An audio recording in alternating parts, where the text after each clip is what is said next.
So, we are starting at the end of this game because goddamn there was too much to cover as Kyrie was on fire all night and ties the game here in the fourth quarter, and we need to get through this a little slow here as Trae Young here gets the pass off in the end and John Collins misses the mid-range, but they get the putback in as the Hawks take the lead over the Mavericks. It's the Mavs against the Hawks if I didn't say it.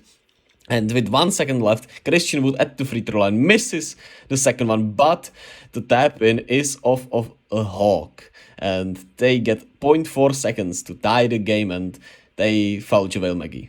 And he goes to the free throw line, so this ending was goddamn crazy. And JaVale McGee has barely played this season, especially barely the whole season besides the start. And he misses the first one, which was rough.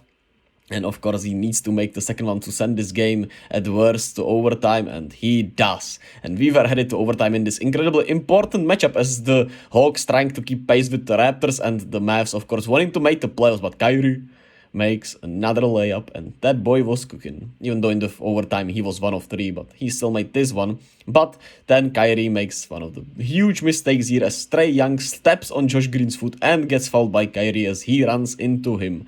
And that's a clear foul as they, of course, there were reviews, there was everything, no foul, blah, blah, blah. Trae Young at the free throw line makes the first one as, well, ice Trae, that's what he does.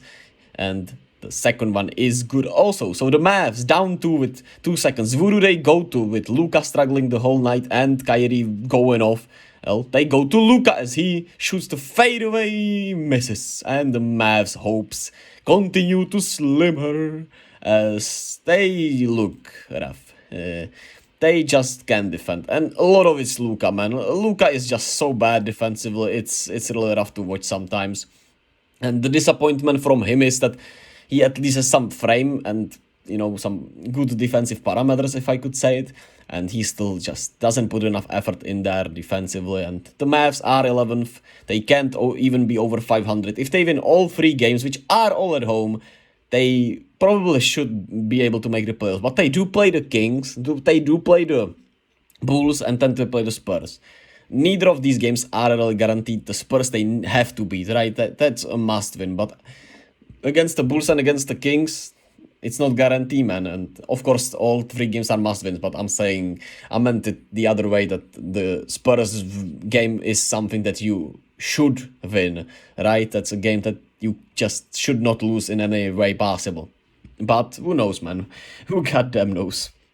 As of course, the Mavs have been madly inconsistent. They can't defend anybody as Luka has just, I don't know, man. I don't feel like he's been this bad last year, but this year he just looks so lost defensively. Maybe he's even tired from this season. Maybe it has to do with everything off the court also. Who knows? But it's just rough to watch sometimes. And of course, everyone is getting blown by in the Mavericks.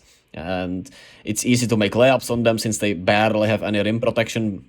Of course, JaVale McGee and Christian Wood finished this game together, which was intriguing, and bold move by Jason Kidd that I actually didn't mind because, well, you better try something different if you are, your life is, you are at the end of the season and your playoff life is in danger. And so why not try something where everything else has not been working? And I would say the move was good. JaVale and Christian Wood played pretty solid together there, and they actually didn't give up that many easy layups. They did give up some, but it was not an easy layup line, at least. It was at least a little contested, and JaVale has 11 and 6, 5 of 6 from the field, plus 13 in his 23 minutes.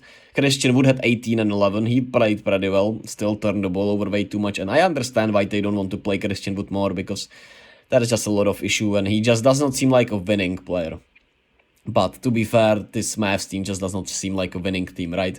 And Josh Green had 13, he looked pretty solid. Luka, 22 points on 21 shots, wanted to stand pat with Trae Young, who struggled also with 8 of 24. He had 24 and 12. At least he didn't turn the ball over and made those clutch free throws, so shout out to him. Dejounte had a pretty solid game with 25, 7 and 4. Overall, the starters played really well. Shout out Sadiq Bey. Didn't shoot the 3 ball well, but he's been playing just overall really good. Played some solid defense even on Luka. So that's great to see. Shout out John Collins, 18 and 10. My boy John Collins. And Onyeka Okongwu, we've been talking about him a lot. You all don't need reminders that he's great. And the Hawks are still tied with the Raptors for that 8th spot with 3 games to go as they keep mirroring each other and the Hawks keep winning, losing, of course, which is, yeah, the Hawks will end at 41 and 41. I'm willing to bet on it, but we'll see. And of course, not 3 games to go, but 4 games to go. They are guaranteed to play in, of course, but you would much rather be the 8th seed and have 2 games right than be the 9th seed. So, where you of course would have 2 games, but you would have to win 2 games. With the 8th seed, you would have to win just 1 of 2 games, which I don't think they'll beat Miami because Miami seems to be their kryptonite, but God knows with this inconsistencies, man. Yeah, what a matchup, right? Luka against Trae, the win-win trade, so-called, and everything. And funny enough, the Hawks are actually better this season than the Mavericks. But both very disappointing. Truly intriguing, man. Truly something to talk about. And I'll talk about both these teams in the offseason a little more in depth, hopefully. But we'll see.